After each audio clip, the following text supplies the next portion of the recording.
నువ్వు సినిమా థియేటర్లో అక్కడెక్కడ చెత్త పనుల్లో నువ్వు తిరుగుతున్నా నేను ఏమీ అంటలేదంటే నీ బట్టలు ఓర్చుకుంటున్నాడు, గుర్తుపెట్టుకో.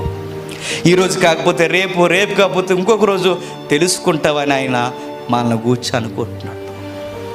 దేవుడు కూడా మనకు చెప్తున్నాడు, ఆయన ఎందుకు ఎదురు చూస్తున్నాడో సహనంతో, ఓర్పుతో, ఎందుకు ఆయన అలా ఎదురు చూస్తున్నాడు, అవకాశం ఇచ్చి మారతాం అని ఎదురు చూస్తున్నాడట.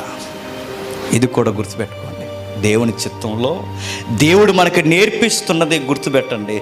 దేవుని అనాది సంకల్పంలో, సర్వాధికారంలో కొన్ని రహస్యాల్లో ఒక రహస్యం ఏంటంటే, మనం ఎన్ని చేసినా ఎందుకు వదిలేస్తున్నాడంటే, ఏమో ఆయనకి ఏ ప్రణాళిక ఉందో, ఆయన ఎందుకు వదిలేస్తున్నాడు, ఆయన బయటికి ఇంకా ఎదురు చూస్తున్నాడంటే నీకు టైం ఇస్తున్నాడు. ఆ టైం ఎప్పటి వరకు నీకు నాకు ఎప్పటికీ తెలియదు.